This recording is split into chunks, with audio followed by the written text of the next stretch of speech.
Hello,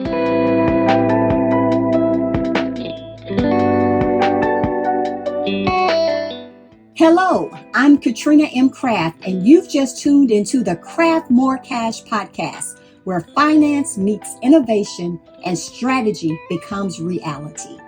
With over 2 decades navigating the twists and turns of accounting, tax, and business strategy, I've had the incredible opportunity to work with startups and Fortune 500 companies alike, crafting pathways for businesses to grow and thrive. I've tailored my expertise to serve the unique needs of industries ranging from real estate to creators to marketing and beyond. I'm on a mission to equip individuals with the financial savvy they need to succeed. Through my Wealth Intelligence course, I'm all about breaking down complex concepts into actionable strategies for business owners. So buckle up and let's dive into the world of financial success, innovative strategies, and the stories that make us all want to keep pushing forward. Thank you for joining today. I know a lot of people are not interested in talking about taxes. So I'm glad that you see the importance and the essential tax strategies for small and medium-sized businesses, how it could really impact your bottom line. So today, I just want to go over the disclaimer to let you know that this presentation is for informational purposes only, and it's not intended to be substituted for your specific accounting or tax financial advice. I'm going to give you some overviews on deductions that you may be able to take, but it's really going to depend on what type of business you have and your entity structure and your financial life. The first question I want to ask is, are you confident you're taking advantage of every available tax break? The tax code and its supplemental documents are over 60,000 pages. So how in the world can you be sure you're taking all of the deductions available? Are you getting tax and investment advice from your advisors about saving on taxes? And are you ready to stop overpaying your taxes? We don't want to continue overpaying taxes. If you are legally able to deduct a tax, do it. Do not be afraid, but you need to know the law and you need to be able to back up with the tax code what that deduction is. So we're going to talk about some of those today. The Supreme Court Justice with a 33-year tenure said there is nothing wrong with the strategy to avoid the payment of taxes. So we're not talking about something where you're trying to cheat or you're trying to deceive. We're talking about using the tax code to your benefit. And the Internal Revenue Code really benefits a lot of business owners.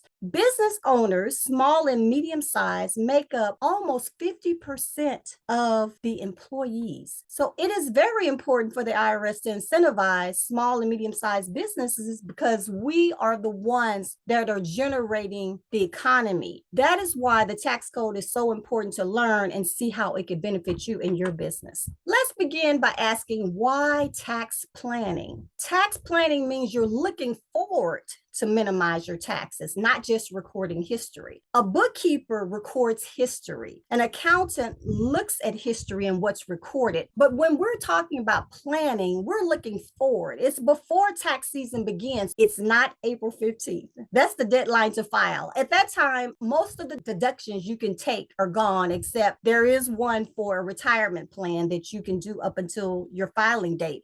But all other deductions, it is too late. So planning is looking forward. Start planning now. First, we're going to talk about, can I take this business deduction? The IRS says that you can take any business deduction that's ordinary and necessary. I know that's kind of vague, but ordinary means it's common and accepted in your trade or business. And necessary means it's helpful and appropriate for your trade or business. So it really depends on the facts and circumstances. I want to give you an example and why it is important to work with a tax preparer and an accountant who knows your trade or business. I am an accountant, and if I do certain things, like go to yoga and try to write it off, it would not be a deduction for me. But if you have an exercise instructor that is taking a yoga class, that could be research for her or him, or it could be training and development. That's why it could be ordinary in your trade of business, but not everyone's trade of business? And then is it necessary? Necessary and helpful means there is a training in your state, and then there's a training in Puerto Rico for the same exact training, but you decide to go to Puerto Rico. Is that really necessary, or are you trying to really just take a trip? So the IRS could look at that and say it wasn't necessary because that same training was in your city and you were able to attend. So that's why it is important to understand that. It's important to work with someone that understands your business, and it's important to know the code in your district, because there are different tax laws based on court cases, and it may have passed in one court case in an area, but maybe not in where you live. So it is important to understand all of that on ordinary and necessary. Now we want to talk about pay yourself rent. Take a deduction in your business and you pay no taxes. That's why it's important to know the tax law, because there are certain loopholes in certain tax codes that are going to allow you to benefit. Let's say it's the end of the year and you want to have a Christmas party or a year-end planning event. You can, I'm going to give the example of the S Corp. So this S Corp does not have a home office. He has an office in another location, does not have a home office, but he decides, I want to use my house for 14 days. That's a long planning session, a long party, but you can do it throughout the year. It doesn't have to be consecutive days. You could do 2 days for a planning meeting and a day for a party. And maybe you had a party for kickoff, meeting at the beginning of the year. But what you would do, you would find out how much it would cost for you to rent the same type of house in your area, everything being the same, comparables for a day of use. In this example, I'm going to say the S Corp found that he could rent the same type of property for $1,500 a day. He rents the house. His S Corp pays him $1,500 for the rental of his property. He rented it for 14 days. And that's a $2,100 tax deduction for the business. The owner gets that $21,000 and pays no tax on that. You cannot beat this. And this is called the Augusta rule. And a lot of people are talking about it all over Instagram, I see, but a lot of times they're not telling you the facts.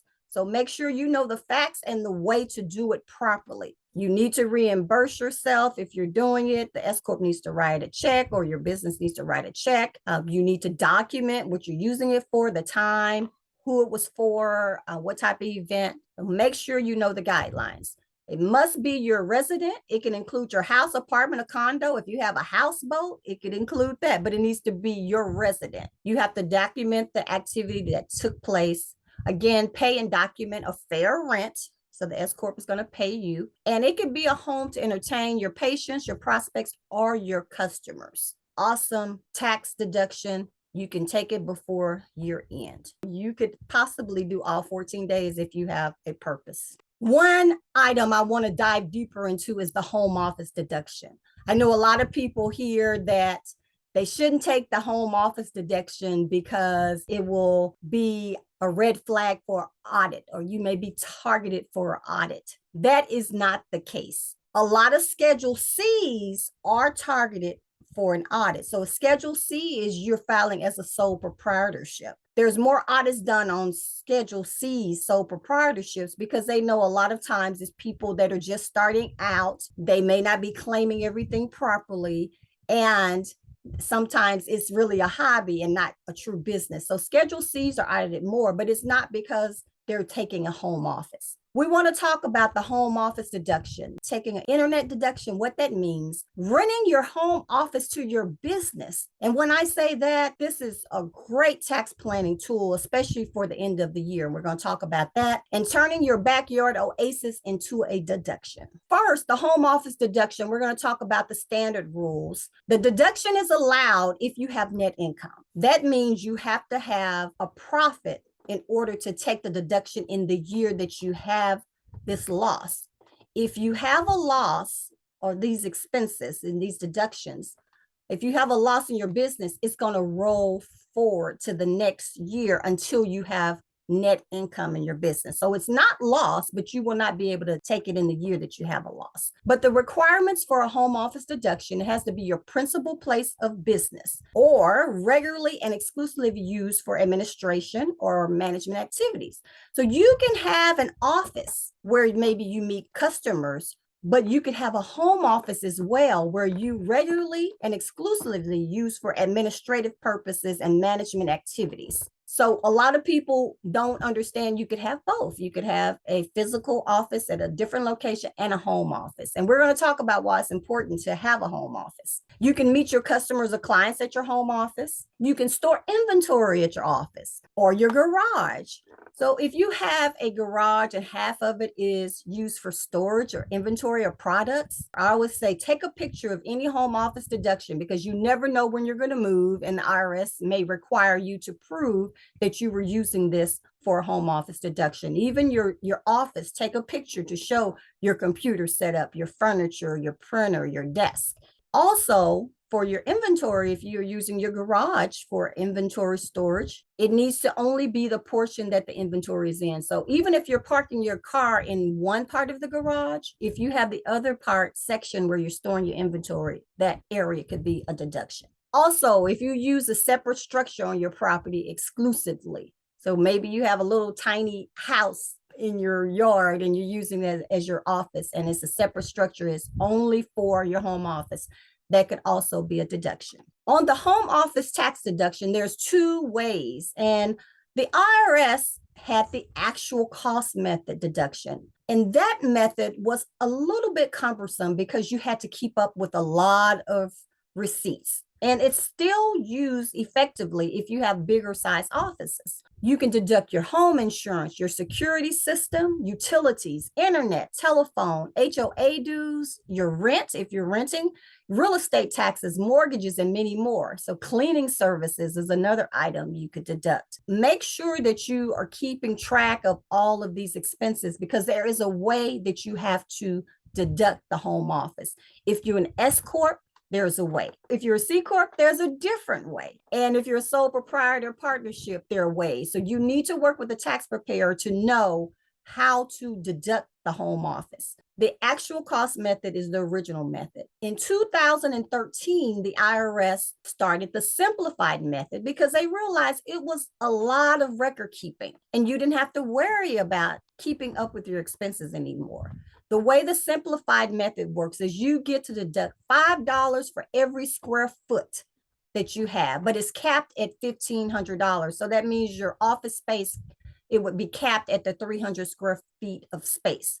Also on the simplified method, you cannot carry over those expenses that you could not deduct because you had a loss in your business. So it is good to use the actual method if your business has a loss and you need to carry over those losses and the deductions for the home office until you have net income. That is one reason to use the actual cost method. Even though it's more paperwork, it allows you to carry those forward. Katrina, I have a quick question. What if I use my whole house as a business? How do you answer that because I know you were talking 300 square feet to 1,500. That's the cap. Right. So on home office, if you use the whole house as your business, that means you're not sleeping there, you're not cooking there, you're not eating there.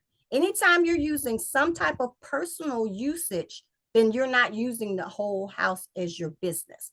That's exclusive, means that area is exclusive. So you cannot say, I'm using my kitchen table as my desk and all of your children are around there at the same time.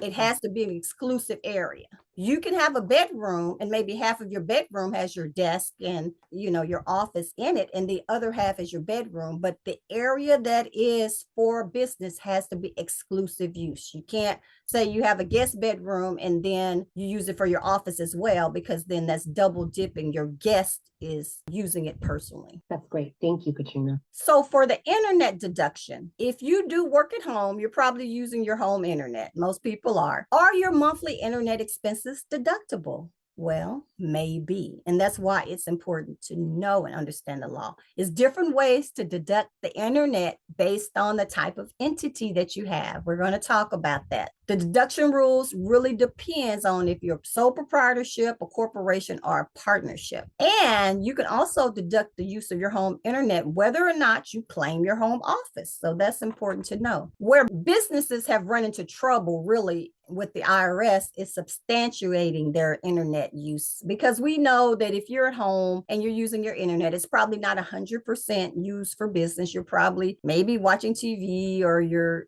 family may be using the internet as well. So ideally, you should keep track of how many times you use your home internet. I know that's overkill. Maybe you just have a log and say, on average, I watch TV 4 hours a week. And then we could divide the internet, or you're using the internet 80% of the time for business. Keeping a simple log, maybe 1 month, and just extrapolate and say, this is consistent of how I use it. That would be good substantiation if you're ever audited by the IRS. Also, Google, and you can find software and apps that will track your internet use. So if you're interested in really doing that and seeing what you're using on the internet, Google it and you can find different software. But it is important, if you are audited, that could be challenged. It has been challenged before in other court cases. Where do I go from here? You can learn to grow your wealth and develop financial intelligence by joining. It's a 6-week wealth intelligence program. So it's 6 modules, and every week you have homework, you have things that you need to go over, and you have a Q&A with me every week. And you're going to develop your net worth. You're going to have budgeting. You're going to look at QuickBooks. We're going to look at your KPIs, like what do you need to track? We're going to make sure that we have a plan that you wanted. And then by the end of that 6 weeks, you're probably going to adjust that plan, because you're going to feel so strong and feel like now you have the wealth intelligence to make different choices.